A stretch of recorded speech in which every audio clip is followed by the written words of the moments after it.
8절까지 말씀, 열왕기상 15장 1절부터 8절까지 말씀.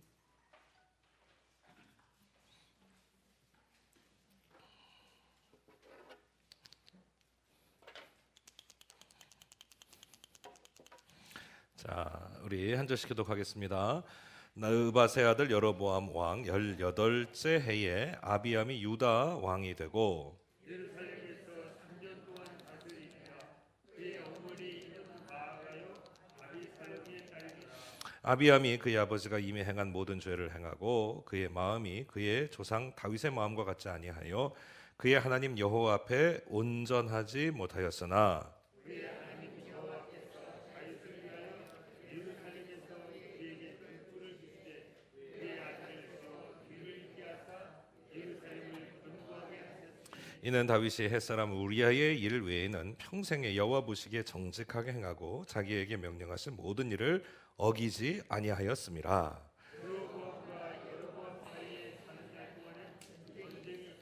아비암과 여로보암 사이에도 전쟁이 있으니라. 아비암의 남은 사적과 그 행한 모든 일은 유다 왕 역대지략에 기록되지 아니하였느냐.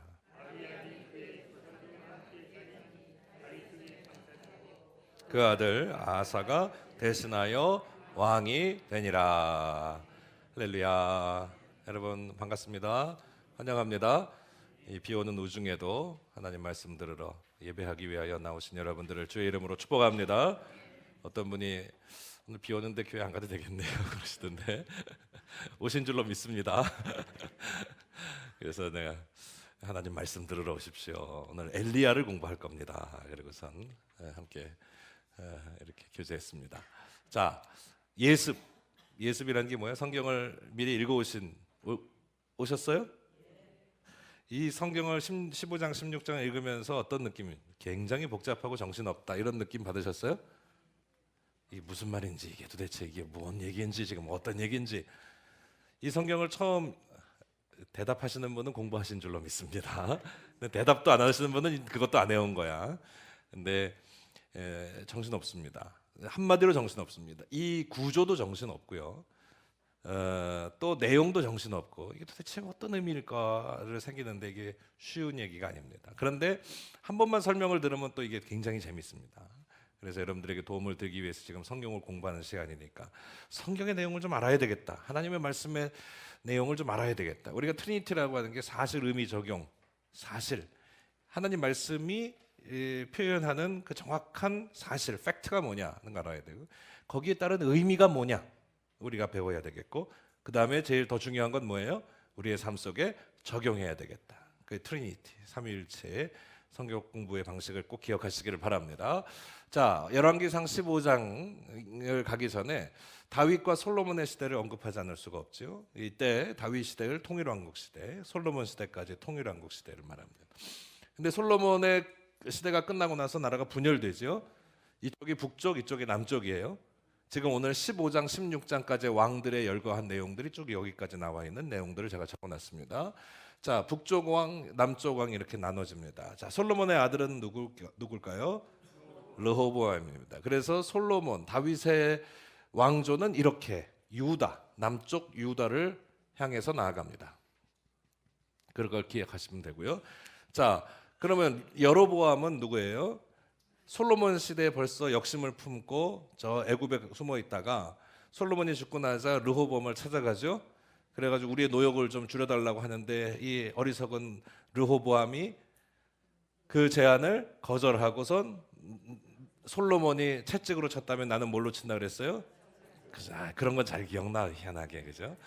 전갈 채찍으로 치리라. 그래서 빌미를 제공하죠. 그래서 나라가 분열되어 나아갑니다. 그 여로보암 시대에 일들이 바로 이 북쪽을 향해서 나아갑니다. 그러면 오늘 15장 첫 번째 나오는 왕은 누구를 말하는 것입니까? 15장 1절에 누구를 말하는 거예요? 아비암을 말하는 거예요. 아비암. 근데 아비암을 말할 때 누구를 언급하고 있습니까?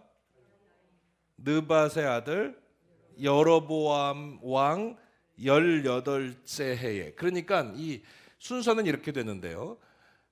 아비암은 누구 때에 이쪽 남쪽의 왕이 되냐, 유다의 왕이 되냐 하면 여로보암 제위 18년째에 이때에 남쪽의 왕이 되었다는 이야기입니다. 그래서 성경을 그렇게 이해하면 이게 누구를 얘기하는 거구나 이해할 수 있습니다. 그러면 모든 왕들을 이렇게 서로 교차로 이어서 이야기합니다. 그게 이제 역사적인 사실을 더 분명하게 드러내는 일이기도 했죠. 그래서 누구의 왕 때 이쪽의 왕. 뭐 우리나라로 치면은 저쪽 북쪽의 누구 때에 우리의 대통령은 누구였다. 뭐 이런 식으로 후대의 역사가 그렇게 기록을 하고 있는 거예요. 그 역사적인 사실을 더 중요하게 생각하기 위함이고 이걸 교차배열이라고 말하는데요. 이렇게 교차배열을 이루어서 아비암하고 누구하고 때의 일들을 같이 이렇게 들여다보냐 하면 여로보암 때. 그러니까 남쪽과 북쪽을 같이 들여다본다는 게 이게 되게 중요한데요. 지금 북쪽의 왕들이 이렇게 길게 뻗어 있지만 사실은 북쪽이 훨씬 더 먼저 멸망합니다. 722년에 멸망하죠. 주전. 남쪽은 587년, 한 150년 정도 더 갑니다. 그러면 북쪽이 먼저 멸망하고 남쪽만 남았고요. 이 열왕기의 기록은 이 후대에 남쪽의 선지자 누군가가 기록했을 가능성이 큽니다. 그게 이제 우리가 이해하기는 예레미야다라고 추측을 할 수 있는 것이고요. 그러면 이 후대의 선지자는 이때의 역사를 유대의 역사로만 그리고 있지 않아요. 이때의 역사를 함께한 역사로 그리고 있어요. 이게 되게 중요해요. 후대의 역사에서 북쪽 저것들은 사마리아 끝났어. 그리고선 우리는 남쪽만 정통성을 세울 거야. 하나님은 역사관을 그렇게 보지 아니하시고 이 둘이 같이 가고 그래서 공관적이다.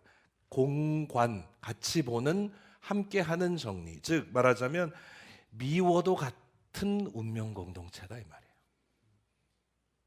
12지파에서부터 시작된 또 통일왕국에서부터 시작된 비록 분열되어서 서로 제각길 갈 길 가고 멸망도 다르고 또 지배받고 통치받은 나라도 다른 완전히 이제는 분리되어 있는 것 같은 그런 오늘 우리의 모습이지만 니들은 후대의 역사가 하나님께서 니들은 한민족이야. 같이 봐야 돼 라고 말씀하고 있는 것입니다. 그런 관점들을 우리가 한번 새기면서 성경을 보면 의미가 있습니다. 그래서 그런 역사가의 관점이 저는 참 귀하게 여기십니다. 그런 것들도 한번 들여다보시면 좋겠습니다. 자, 아비암 얘기하다가 갔죠. 이때 아비암 누굽니까? 르호보암의 아들이에요. 그죠? 르호보암의 아들인데 이 르호보암의 죄로 말미암아 즉 죄가 아까 말하면 여로보암에게 나라를 분열시킬 빌미를 제공했다는 것이죠. 그 르호보암이 산당과 우상, 아사라 신상을 다 세워가지고 여호와 보시기에 악을 행하였다. 14장 22절 보세요. 맞아요? 맞아요? 네. 자, 그러면 3절에 아비암은 새로 된 아비암은 15장 3절 보세요. 하나님 뭐라고 평가하시는가? 읽어봅시다. 시작.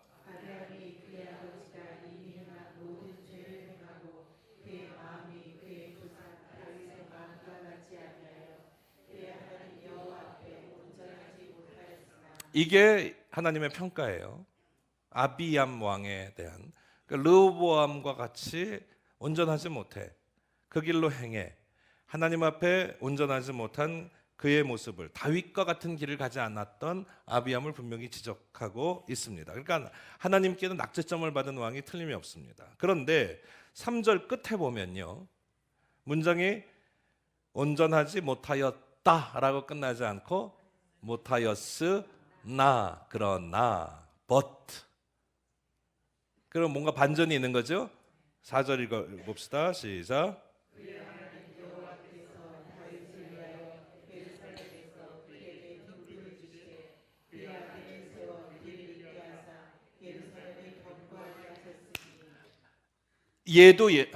미안합니다. 이 왕도 예제하자 그냥. 얘도 변변치 못해. 하나님 보시기에 온전치 못해. 그런데 한 가지 하나님께서 아주 독특한 관계 하나 보시는 게 있는데 그게 뭐냐 하면 얘네들을 보신 게 아니고 하나님은 누굴 보셨다고요? 다윗을 보셔서 이들을 견고하게 하셨다.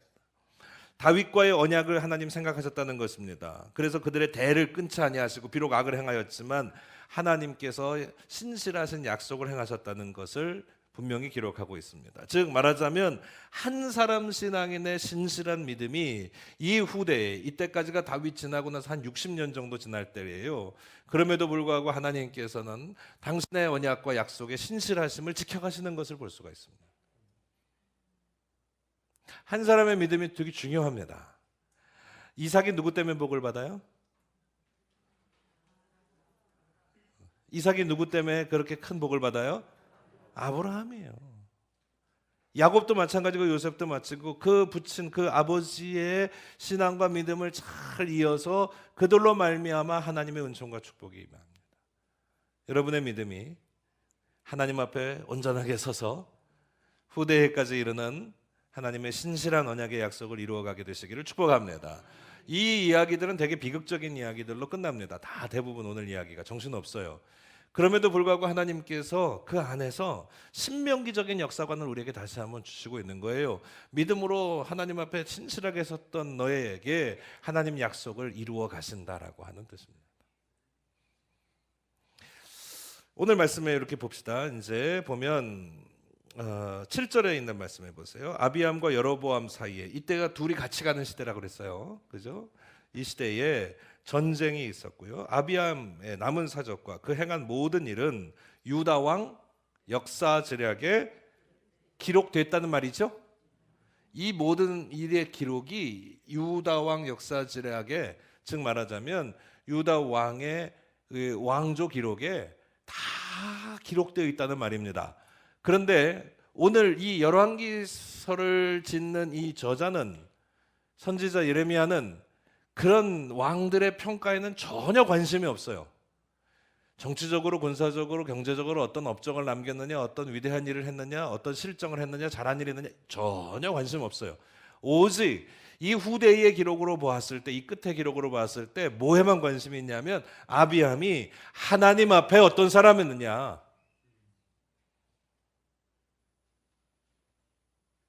하나님 앞에 어떤 인물이었느냐에 대한 평가만 분명합니다. 아마 그 역대지략, 이 열왕기의 역대지략이라고 말하는 이 왕들의 기록에는 굉장히 많은 정보들이 아마 있었겠죠. 그것을 보았겠죠. 후대의 역사관 그걸 다 보았을 것 아닙니까? 그런데 거긴 관심이 없다니까. 오직 관심은 어디에 있어? 이게 하나님의 관점이에요. 하나님의 역사 관점이에요. 우리를 보시는 하나님의 역사 관점이에요. 여호와 보시기에, 열왕기를 배우는 우리의 주제예요. 여호와 보시기에 나는 어떠한가 말이에요. 내 입장에서 하나님을 보고, 내 입장에서 주변을 보고, 내 중심으로 세상의 것들을 바라보는 거, 그거 하나도 관심 없어요. 내가 뭘 남겼느냐, 어떻게 했느냐, 이거 별로 중요하지 않아요. 하나님 보시기에 나는 어떠한 평가를 받게, 바르고 온전하고 정직하겠느냐, 다윗의 길을 가겠느냐. 다윗이 다 완벽합니까? 약점도 있어요. 그걸 기록하고 있습니다. 5절에 보면 다윗이 무슨 일? 우리아에 대한 일, 이건 하나님이 끝까지 추적하세요. 그냥 놓아주지 않아요. 단점도 있고 약점도 있고 문제점도 있는 다윗이 틀림없습니다. 그럼에도 불구하고 그는 그 죄 때문에 더 하나님 앞에 나아가고, 그 자기의 잘못 때문에 더 하나님 앞에 반듯하게 서기를 힘쓰고, 끝까지 하나님을 신뢰하였던 이 다윗, 그를 통해서 솔로몬과 르호보암, 아비암에 이르도록 하나님께서 신실하신 약속을 이루어 가실 뿐 아니라 모든 신앙의 관점이 다윗과 같은 신앙과 믿음을 가지고 있느냐를 우리에게 질문하고 계십니다. 하나님이 주시는 은혜 가운데 여호와 보시기에 나는 어떠한가? 하나님 말씀 앞에 분명히 서는 믿음의 사람들이 되시기를 축복합니다. 자, 두 번째 왕은 아사입니다. 아사. 그러니까 이게 이쪽이 유다고요. 여기가 이스라엘이죠. 예? 이스라엘이에요. 북쪽이 이스라엘, 남쪽이 유다. 남쪽의 다음 왕은 아사입니다. 근데 아사는 좀 특이합니다. 그 다음에 왕이 되어서 아사가 됐는데요. 이 아사는 평가가 남달라요. 11절 보세요. 아사가 그의 조상, 이런 평가를 받은 사람이 별로 없습니다. 다윗같이 여호와 보시기에 정직하게 행하였습니다. 또 남색하는 자 그 땅에 몰아내고 우상 숭배하는 거 다 없애고 13절에는 어떤 일까지 하냐 하면 그의 어머니 마아가가 아세라의 그 우상 숭배를 하니까 그 태후의 위치, 태후를 폐위시킬 정도로 하나님 앞에 신실한, 이 또한 아사도 다른 거 보지 않지요? 얼마나 하나님 앞에 정직하고 바랐느냐, 그것만 하나님께서 평가의 관점으로 보고 있는 것을 볼 수 있습니다. 그런데 약점도 있어요. 다만 마치 다윗 같지요? 예? 오점이 하나 남아 있어요. 산당을 치우지 못해요. 이게 참 우리의 연약함이고 약점이지요. 산당을 제거하지 못합니다. 그래서 굉장히 공사의 구별이 뚜렷한 그런 신실한 신앙인으로 아사는 남아 있습니다. 이 나중에 가면요, 여호와 보시기에 그래도 정직하였다라고 칭함을 받는 두 사람이 더 있습니다. 누굴까요? 이런 문제 내야 되는데, 요시야, 그 다음에 또 한 명 히스기야. 네. 이 둘 다 개혁적인 왕들입니다. 즉 개혁이라는 게 뭐냐 하면 개혁적인 인물들을 말하거든요. 지금 아사도 개혁을 일으킨 거잖아요. 그렇잖아요. 자기 어머니를 폐위시키면서까지라도 결국 개혁이라는 게 뭐예요? 하나님 앞에 돌아가자는. 그래서 여러분 개혁주의 신앙 얘기 많이 들어보시죠? 장로교에서들 많이 써요. 개혁주의 신앙. 그게 뭐냐 하면 하나님께로 돌아가자. 하나님께로 돌아. 그런데 그거는 다 까먹고 개혁주의 그래놓고 맨날 그 법통 갖고 싸우기만 해서 그렇지. 이런 얘기 하면 안 되는데. 그리고 맨날 갈라지기만 해서 그렇지. 개혁이라고 하는 건 뭐냐 하면 하나님께로 돌아가자. 하나님께로. 여호와께로 돌아. 여러분 오늘 우리가 그래서 우리 감리교에서는 개혁이라는 말 대신에 오히려 갱신이라는 말을 쓰죠. 하나님께로 다시 회복하는 신앙을 회복, 믿음의 회복, 내 영적인 개혁, 하나님 주시는 은혜의 말씀이 오늘 우리 안에서 새로워지는 은혜의 역사가 있게 되시기를 축복합니다. 자, 다윗, 솔로몬, 르호보암, 아비암, 아사 이쪽 남쪽으로 가는 이 과정은 비교적 관대해요. 누구 때문일까요? 그래도 다윗 때문이에요. 이것을 여기를 다윗 왕조의 그래도 뿌리라고 말할 수 있죠. 다윗 왕조의 뿌리. 예. 네. 그렇죠? 우리나라의 조선 시대를 뭐라고 2조라고 그러잖아요. 2조가 왜 2조예요? 이씨의 왕조라는 말이잖아요. 다윗 왕조가 그래도 쭉 이어져요. 자, 근데 북쪽은 다윗 왕조입니까? 아닙니까? 다윗 왕조예요? 아니에요? 아니죠. 이미 혈통적으로 끊어졌잖아요. 여로보암이 솔로몬의 자녀가 아니라니까요. 이미 이름이 비슷해서 이게 형제인가 보다 지금 우리가 착각해서 그렇지 전혀 관계없는 사람들이에요. 여로보암은 왕조가 이미 끊어졌어요. 그러면 여로보암의 왕조가 지금 시작된 거예요. 새로 북쪽에는. 맞죠? 자, 그 첫 번째 왕이 나답입니다. 그 다음 보세요. 나답. 여로보암의 아들이에요. 나답. 2년 동안 통치했어요. 여로보암은 몇 년 통치했는지 아세요? 20년. 헷갈릴 뻔했어요. 내가 틀렸나? 20년 동안. 그래서 이 여로보암의 왕조, 여로보암과 나답이 22년간 통치합니다. 그런데 나중에 이 26절 보세요. 15장 26절. 이 나답이 읽어봅시다. 시작.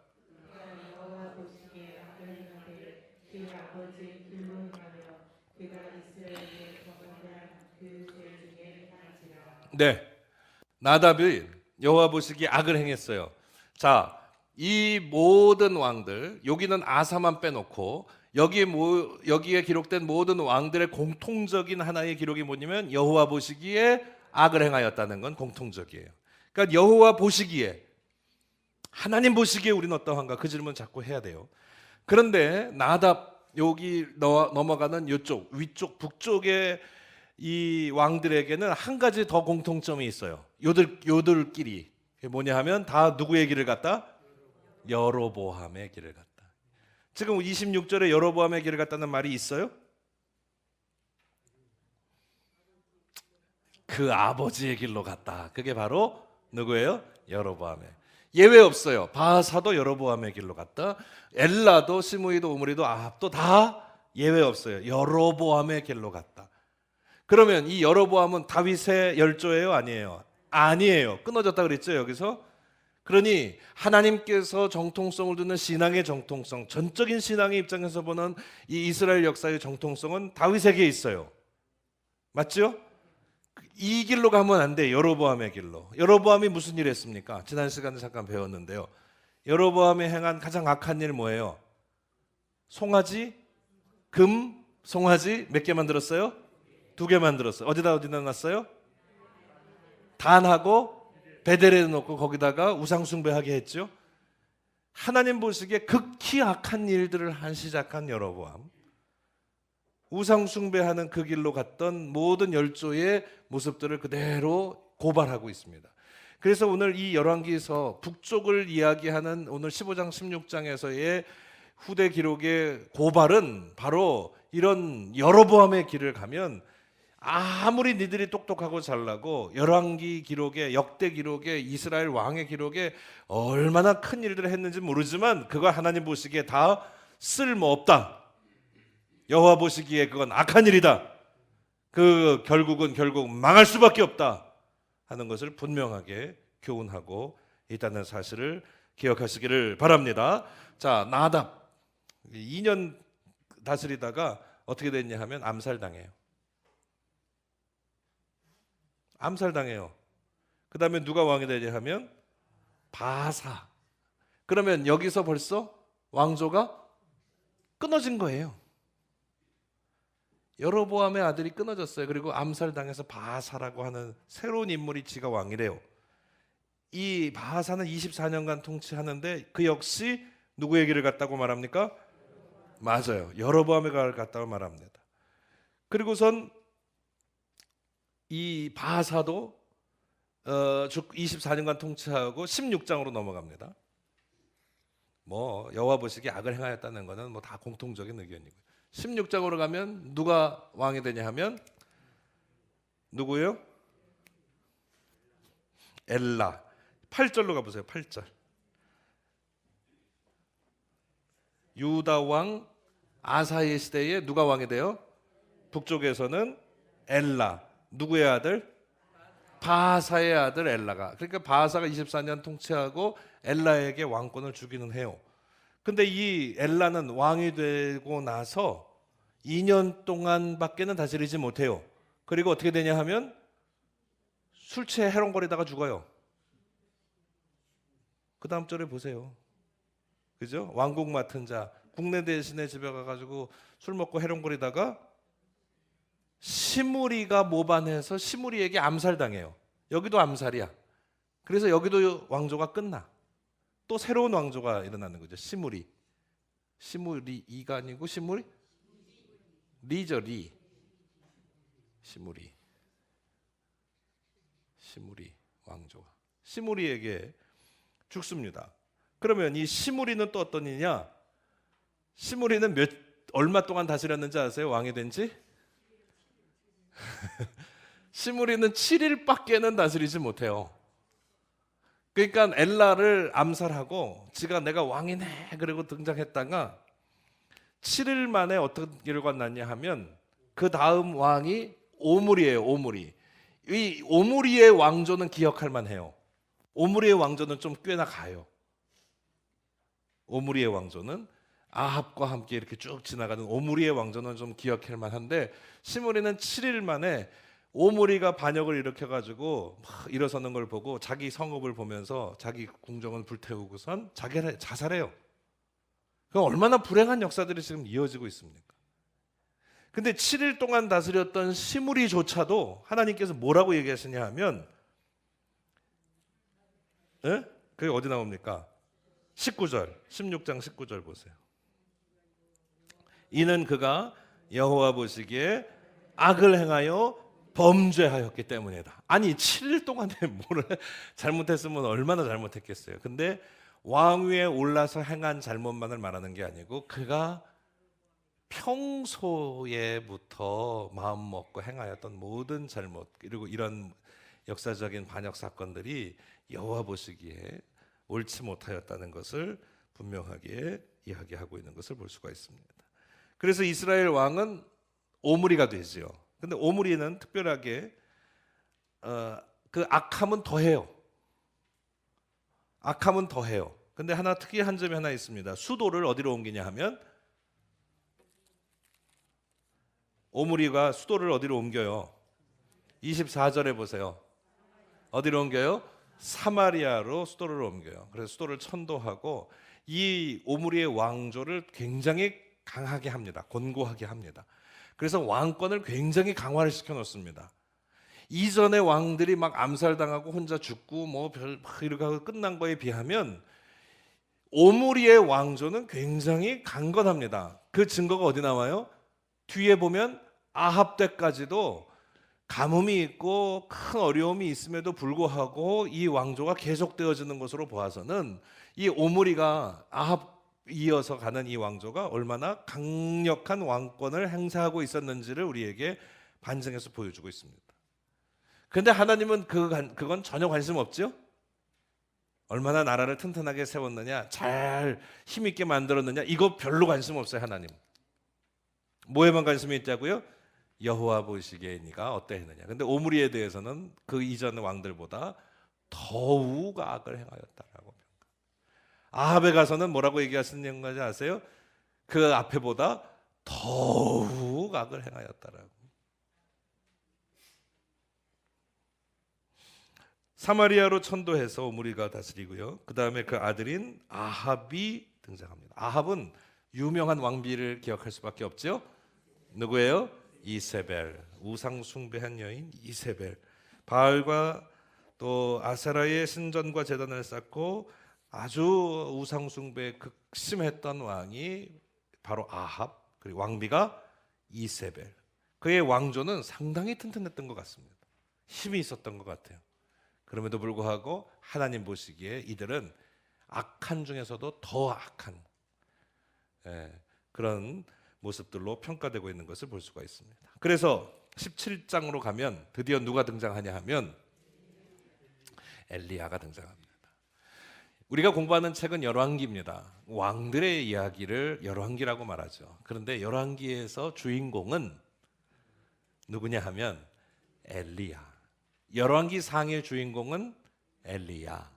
열왕기 하의 주인공은 엘리사라고 말할 수 있습니다. 열왕기 상과 열왕기 하를 구분짓는 경계선도 엘리야와 엘리사로 나눌 수 있습니다. 왕들의 이야기가 신나게 나오지만 이들은 하나도 하나님 보시기에 주인공들이 아니에요. 역사의 주인공, 하나님 세우시는 사람은 누구냐? 하나님의 일꾼, 선지자, 하나님의 종, 순종하는 사람. 엘리야가 어떤 사람인지 한번 봅시다. 1절 봅시다. 읽겠습니다. 시작. 빌라스에 우거하는 자 중에 기셀 사람 엘리야가 아합에게 말하되 내가 섬기는 이스라엘의 하나님 여호와께서 살아계심을 두고 맹세하느니 내 말이 없으면 수년 동안 비도 이슬도 있지 아니하리라 하니라. 하나님께서 엘리야에게 처음 등장해서 말씀하시는데 엘리야, 이건 기억하셔야 됩니다. 엘리야, 이름의 뜻은 엘리야.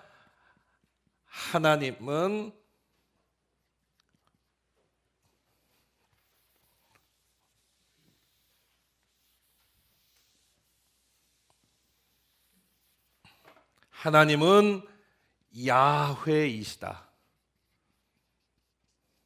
즉 하나님은 여호와이시다. 너무 당연하죠.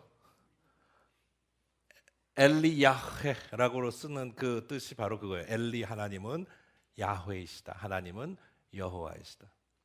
근데 이 이름의 뜻이 참 귀한 이유는 뭐냐 하면 이 너무나도 당연한 이 사실이 인정되지 않은 시대에 하나님께서 엘리야를 세우셨다는 사실입니다. 하나님, 우리의 신은 야훼이시다, 여호와이시다라고 하는 이 당연한, 너무나도 당연한 이 사실이 지켜지지 않는 시대에 엘리야가 태어납니다. 어디 출신입니까? 어디 출신이에요?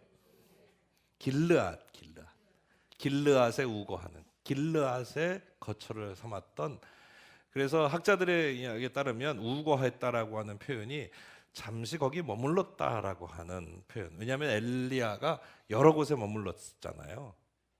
그죠? 사르밧에도 가고 어디도 가고 이렇게 그런 걸 받아서는 거기 출신이냐 아니냐를 따질 수도 있는데 어찌됐건 하나님께서 엘리야를 처음 불러서 등장시키는 시점에 나오는 장소가 길르앗인데 이 길르앗은 이방입니다.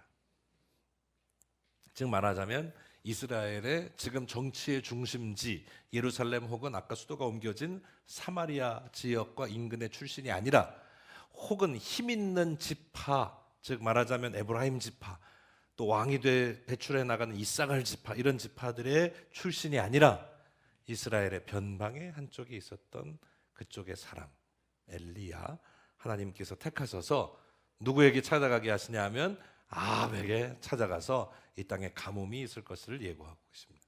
이 땅에 가뭄이 있다라고 하는 건 비를 그치겠다라고 하는 이야기, 비를 그치겠다라고 하는 이야기로 우리가 생각할 것이 아니고 이 비를 주관하시는 분이 누구시냐? 하나님이심을 알게 하기 위함. 그러니까 그 하나의 엘리야의 사건을 보고서 우리는 그 사건이 가지고 있는 그냥 신비, 이적성, 그냥 그 사건이 갖고 있는 그런 놀라운 기적, 여기에만 머무르면 안 돼요. 표상에만. 비를 내리시고 비를 주관하시는 분은 누구시라고요? 하나님이시다. 야훼는, 우리 하나님은 야훼이시다. 그러니까 엘리야의 일생의 삶은 우리 하나님이 누구시냐, 하나님을 드러내고 증거하는, 우리가 그리스도인으로 산다라고 하는 것이 결국 뭐냐 하면 내가 주인공이 되고 내가 기적의 체험을 하고 내가 이적의 주인공이 되고 이거 내가 능력의 사람이 되고 이거 별로 중요하지 않아요. 나를 통해 누가 드러나셔야 되냐? 하나님, 그리스도가 드러나셔야 돼요. 예수가 드러나기를 힘써야 돼요. 그래서 내가 성령 받고 은혜 받고 능력 받아 누구의 예수의 증인이 되어야 된다 말이에요.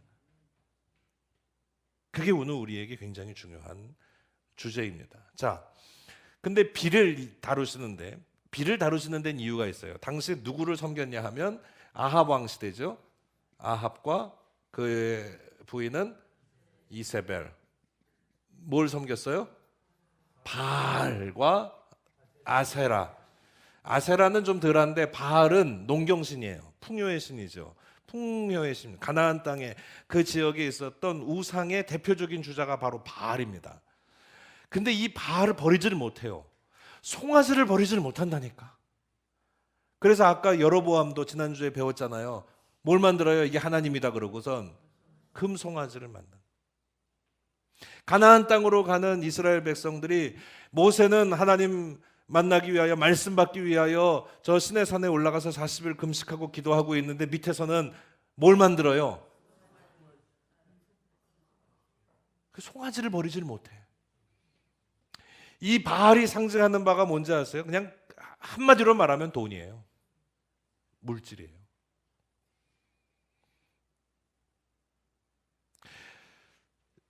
출애굽 당시로부터 구약의 모든 시대에 이르기까지 결국은 우상은 물질이에요, 돈이에요. 왜 우리가 형상 앞에 절을 합니까? 왜 우리가 무당 앞에 가가지고 굿을 지내고 제사를 지냅니까? 우리가 성장하기 위해서, 인격적으로 성숙하기 위해서, 내가 좋은 사람 되기 위해서. 난 그렇게 우상 숭배하는 사람 한 명도 못 봤어요. 다 뭐 하려고? 잘 먹고 잘 살려고. 근데 하나님의 신앙은 바알 신앙하고는 달라요. 가나안의 신앙은 바알의 신앙이 아니에요. 가나안의 비전은 왜 이스라엘이 애굽에서 종살이 하던 그곳에 그래도 거긴 먹을 것이 있었잖아.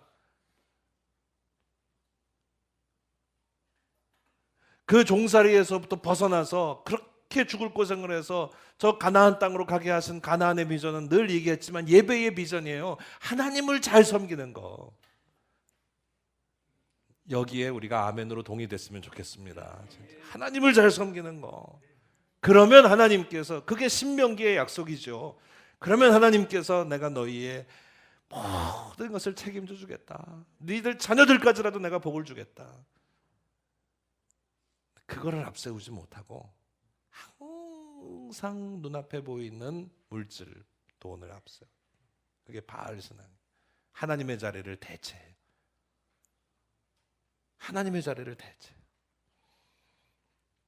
엘리야 시대에도 바알이 그렇게 앞섰습니다. 근데 이 바알이 가뭄 얘기하다가 일갔잖아요.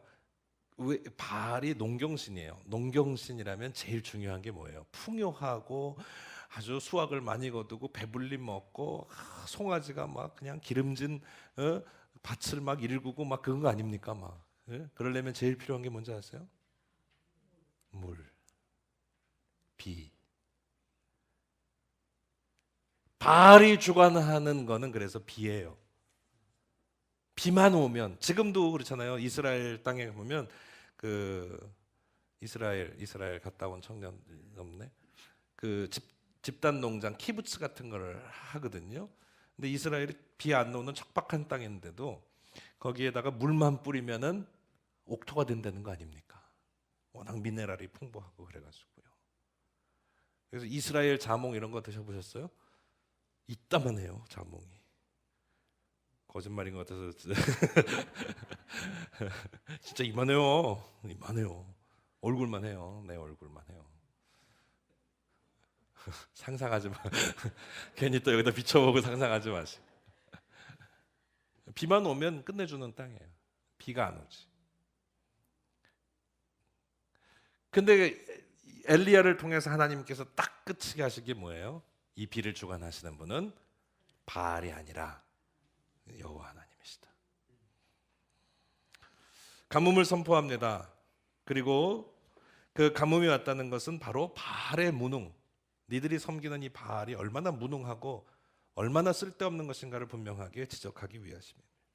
그리고 나서 권세 있는 주권자 아주 그냥 그 왕하고 대적했기 때문에 엘리야는 고난의 길을 갈 수밖에 없죠. 그래서 어디로 갑니까? 어디로 가서 숨어요? 그리스네가에 가서 숨습니다. 그리스네가에 그 가뭄이 오고 혼자는 그리스네가에 있으니 그의 삶이 얼마나 어렵습니까? 누가 물어다 주는 음식으로 연명합니까? 까마귀가 물어다 주는 음식으로 연명했던 엘리야. 자, 내가 하나님의 사람이야. 하나님의 말씀대로 아합한테 가서 하나님의 능력을 전했어요. 니들이 섬기는 바알은 아무런 무능하다. 니들이 지금 따르고 높이 세우는 저 돈은 절대로 무능하다. 유능하지 않다. 그를 담대하게 얘기하고 자기는 그리시네가에 가물어서 이제 시내도 다 말라가는데 죽어가고 있어요. 얼마나 곤욕스러운 일이겠습니까? 상상해 보세요. 제가 여러분들한테 한번 질문해 볼게요. 고난이 비참함입니까? 지금 이 비참한 고난의 상태입니까? 아니면 은혜의 상태입니까?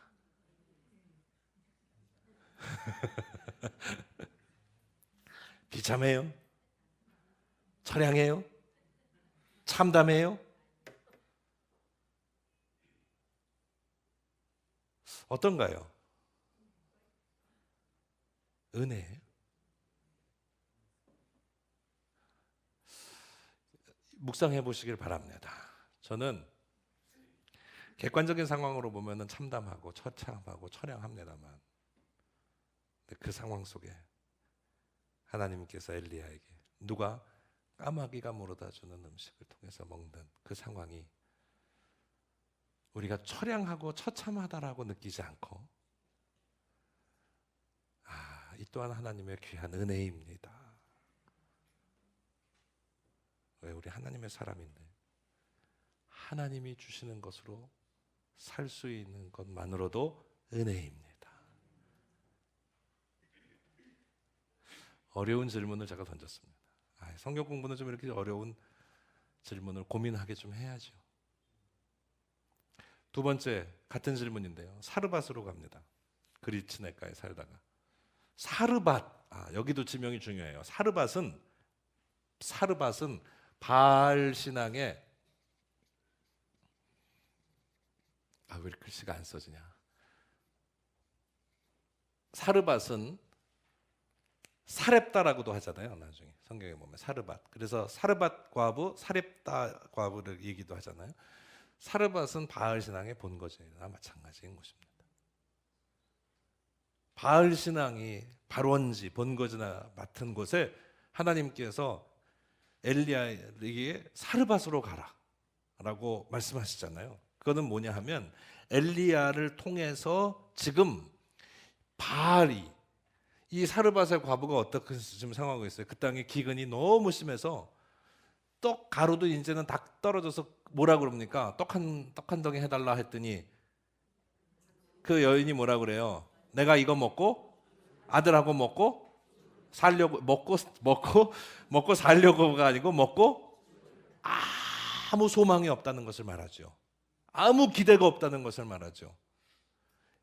바알 신앙 그 풍요하다라고 말하는 우리가 섬기는 그 본거지에 가봤더니 어떤 인생 하나도 살리지 못하는 무능함의 극치를 바로 이 엘리야를 통해서 고발하고 있는 겁니다.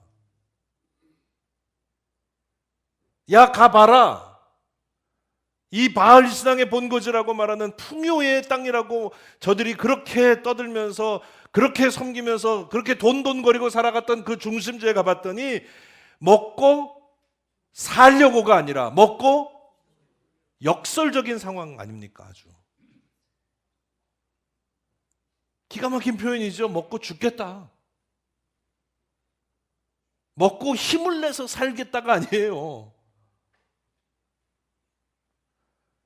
그것을 고발하고 있는 현장, 바로 사르밧으로 가는 엘리야의 모습. 그럼 엘리야가 가서 하필이면 다른 집돈도 많을 텐데 그 먹고 죽겠다라고 하는 과부 집에 와서 그 남은 그거 하나라도 그거 갖고 내가 떡을 만들어 달라.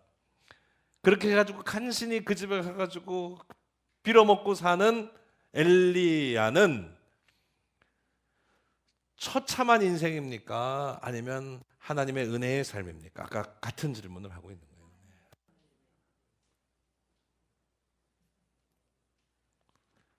야, 정말 처참하고 비루해도 이럴 수가 있나? 여러분, 우리가 영적인 신앙의 눈이 활짝 열려져서 지금 하나님의 뜻대로 어떻게 보면 지금 고난 가운데 있는, 그죠? 고통 속에 있는 하나님의 선지자, 하나님의 종이 그 시대의 고통을 그대로 안고 있는 거나 마찬가지죠. 그 시대의 아픔을 그대로 끌어안고 있는 우리 그리스도인들이 이 시대의 아픔을 그대로 우리가 다 살고 있지 않습니까?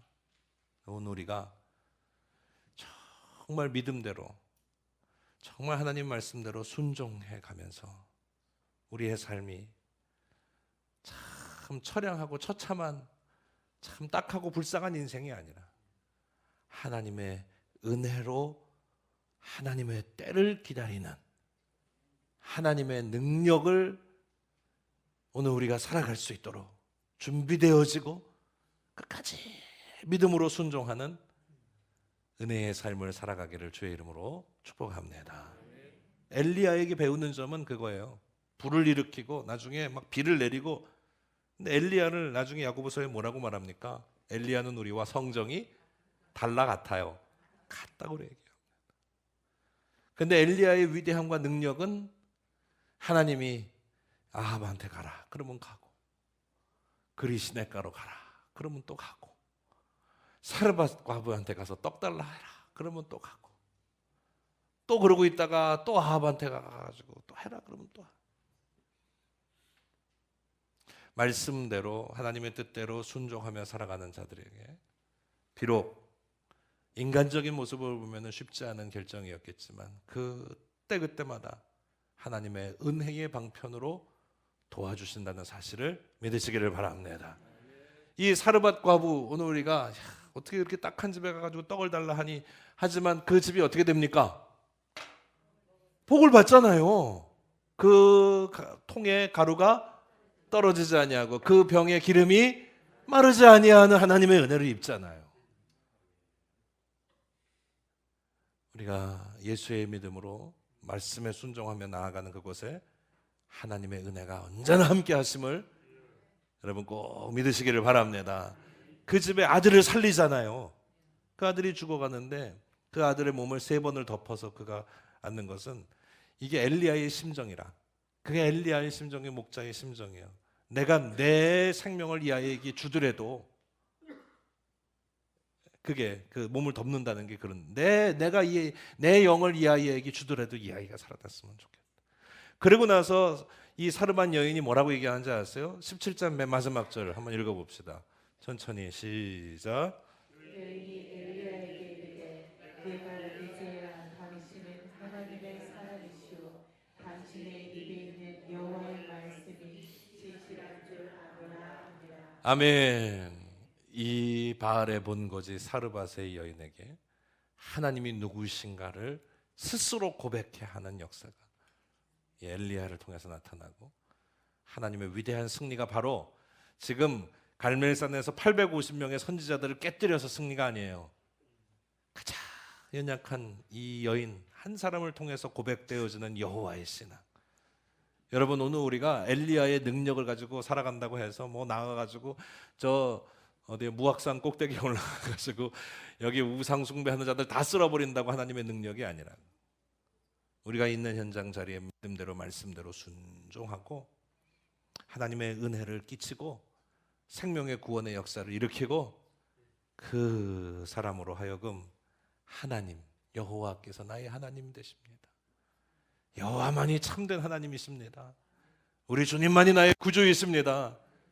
우리가 고백하는 그 현장이 하나님의 능력의 자리임을 믿으시기를 바랍니다. 18장으로 갑니다. 유명한 장이죠. 성경에서 이 18장 바로 갈멜산에서 이 바알의 선지자 450명과 맞서서 대결해서 싸우는 850명이었는데 중간에 한 400명 아셀의 선지자는 뒤로 빠진 것 같아요. 450명 대 1대 450으로 싸워서 크게 승리하는 장면인데요. 이 전에 누가 얘기가 나오냐면 오바댜라고 하는 인물이 한 명이 나옵니다. 오바댜에 대한 설명이 있는데요. 그러니까 엘리야가 다시 아합에게로 가야 되는데 이번에 직접 가지 않고 누구를 중재자로 삼냐 하면 오바댜를 중재자로 삼습니다. 그 오바댜가 3절에 기록되어 있는데 봅시다. 시작. 아합이 왕궁 맡은 자 오바댜를 불렀으니 이 오바댜는 여호와를 지극히 경외하는 자라. 아합의 신하인데 아합이 굉장히 아끼는 신하인데 이 오바댜는 하나님을 아주 어떻게 경외한다고 그랬어요? 지극히 경외하는 사람이에요. 근데 이 오바댜의 중요한 점이 바로 거기에요. 4절 보세요. 이세벨이 여호와의 선지자를 멸할 때에, 그러니까 이세벨이 무슨 짓을 했냐 하면 여호와의 선지자다 그러면 다 죽였다는 말이에요. 멸할 때에 오바댜는 뭐 하고 있어요? 선지자 100명을 가지고 50명씩 굴에 숨기고 떡과 물을 주었더라. 지금 이 시대는 풍요의 시대예요? 가뭄의 시대예요? 가뭄이 지금 예외가 있습니까? 없어요. 가뭄의 시대에 자기 혼자 자기 몸도 간수하지 못해서 지금 먹고 죽겠다는 사람들이 질비한 판인데 이 오바댜가 어떤 일을 했어요? 하나님의 선지자 100명을 50명씩 나눠서 물과 떡을 주면서 살렸단 말이에요. 굉장한 사람이죠. 우리가 기억해둘 만한 사람인 것 같아서 그냥 지나칠 수 없어서 다뤘습니다. 그냥 이 지나가기 쉬워요. 성경 읽다 보면. 그죠? 굉장한 사람이죠. 아니, 생각해 보세요. 이 가뭄의 시대에 100명을 얼마 동안 적어도 2년. 와, 그럴 수 있을까? 근데 하나님께서 이 엘리야를 통해서 역사하실 때 각처의 곳곳에 하나님께서 세우신 사람들이 있다는 사실을 우리에게 알게 하십니다. 예? 여러분 오늘 우리가 말씀대로 순종하며 나아갈 때 나 혼자 가는 게 아니라 하나님께서 준비시켜 놓은 사람들이 있어요. 사람이 없으면 뭐래도 까마귀라도요 와서 도와주시도록 하나님께서 이끌어 주신다니까요. 믿을지어다. 정말 믿으시기를 바랍니다. 그 믿음이 있어야 우리가 하나님 말씀대로 순종하며 살죠. 하나님 내가 말씀대로 순종하며 주의 뜻대로 살면 반드시 하나님께서 예배해 놓으신 은혜가 있게 될 줄로 믿습니다. 아니 그 왕궁에 이런 저 오바댜 같은 인물이 있으리라고는 누가 상상이나 했겠어? 어쨌든 뭐 중간 내용은 각설하고 이 오바댜를 통해서 아합 왕에게 나아갑니다. 그리고 아합에게 제안을 하죠. 갈멜산에서 우리 한판 대결합시다. 그 모든 중재를 누가 했겠느냐 아마든 거예요. 바로 오바댜가 그런 중재의 자리에 있었을 것이다. 그래서 갈멜산의 기적이 있기까지 엘리야만이 능사가 아니라 그 역사들을 준비해 놓은 사람들이 있었다. 그 내용들이 쭉 있습니다만 그걸 다 일일이 설명하기는 어렵고 분명히 틀림없이 오바댜가 중재하는 그 과정 가운데 아합이 당장이라도 엘리야를 죽였을지도 모르는데 최소한 그를 살려두고 갈멜산에서 대결케 하는 장소로 이끌어갔다는 것만으로도 큰 일 아니겠습니까? 자, 갈멜산에 모였습니다. 불을 일으키는 자가 이기는 것이라 했죠. 그래서 그 바알의 선지자들은 뭘 하고 있어요? 자기 몸을 쥐어뜯고 뭐 자해하고 막 난리를 치는데 그 전에 우리에게 아주 중요한 오늘의 질문, 이 질문을 하기 위해서 여기까지 왔다고도 할 수 있는데 지나칠 뻔했어요. 자, 18장 이스라엘 백성들을 지금 숨어있는 이스라엘 백성들을 다 갈멜산에 불러 모았습니다. 그리고선 엘리야가 위대한 선언을 합니다. 그리고 질문을 하죠. 연설을 합니다. 21절 우리 이게 오늘 우리에게 주시는 하나님의 질문으로 여기시면서 잘 읽어보시길 바랍니다. 시작. 엘리야가 모든 백성에게 가까이 나아갈 때 너희가 어느 때까지 그 사이에서 머뭇머뭇하느냐. 여호와가 만일 하나님이면 그를 따르고 바알이 만일 하나님이면 그를 따를지니라 하니 백성이 말 한마디도 대답하지 아니하는지라. 너희가 어느 때까지 머뭇머뭇하겠느냐? 어느 때까지 머뭇머뭇하겠느냐? 택하라. 택합니까? 못 택합니까? 택해요? 못 택해요? 답이 없어요? 답이 있는데 여기 택하기는커녕 말 한마디도 대답하지 못했다. 말 한마디. 하나님인가 바알인가 택해라. 하나님인가 바알인가 택해라. 언제까지 머뭇머뭇거리겠느냐? 한마디도 말을 못했다. 누가 이런 표현을 쓰더라고요. 하나님의 말씀은 솜처럼 오지 않는데요, 송곳처럼 온대요.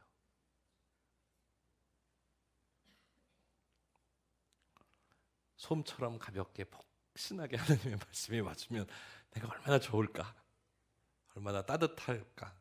근데 하나님의 말씀은 솜처럼 오지 않는다. 하나님의 말씀은 송곳처럼 우리를 찌른다. 근데 우리를 살리는 것은 송곳처럼 찌르는 하나님의 말씀이 우리를 참된 생명의 길로 이끌어 가시는 줄로 믿으시기를 바랍니다. 새롭게 결단하라고, 다시 일어나라고. 언제까지 머뭇머뭇거리고만 있겠느냐? 언제까지 그 모양으로 바알 따라가면서 그냥 그 정체성을 잃어버리고 하나님의 사람의 신분을 잃어버리고 살겠느냐? 아까도 말했지만 바알을 따르는 이유는 착해지기 위해, 좋은 사람 되기 위해, 이런 거랑 아무 상관없어요. 다 잘 먹고 잘 살려. 하나님을 잘 믿는 믿음의 비전은 나를 통해서 하나님의 은총과 축복이 흘러가도록, 우리를 통해 하나님의 은혜와 축복이, 생명의 구원이 흘러가도록 우리를 하나님의 사람으로 세우시는 그 놀라운 은혜 가운데 있음을 믿으시기를 바랍니다. 이 엘리야가 450명과 지금 대적하면서 저들이 뭐 하루 종일 해가 있는 동안에 뭐 자기 몸을 찢고 뭐 자해를 하고 뭐 별 소동을 다 일으켜도 아무 일이 일어날 리가 없죠. 이제 엘리야의 차례입니다. 여러분 분명히 보십시오. 그 중에서 제일 중요하게 보아야 될 것이 30절. 엘리야가 모든 백성을 향하여 이르되 내게로 가까이 오라. 가까이 오라. 백성이 다 그에게 가까이 갔죠. 가까이 오라. 이게 중요해요.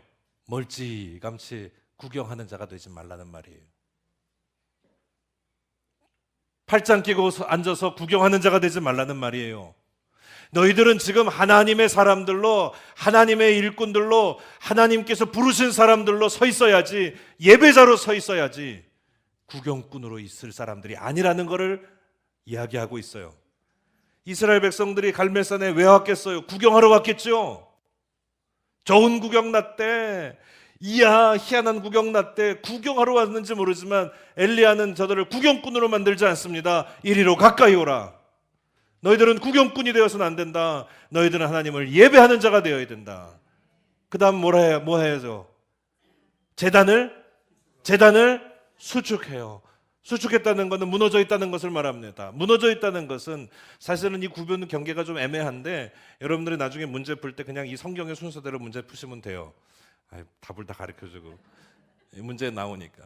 애매한데 제단이 무너졌다는 것은 그 제단을 만들어 놓은 기준이 뭐냐면 12개의 이스라엘 지파를 상징하는 돌로 이루어졌다는 것을 말합니다. 그래서 제단을 수축한다는 말 다음에 돌 12개를 세웠다라는 말이 나오는데 그게 그 말이긴 해요.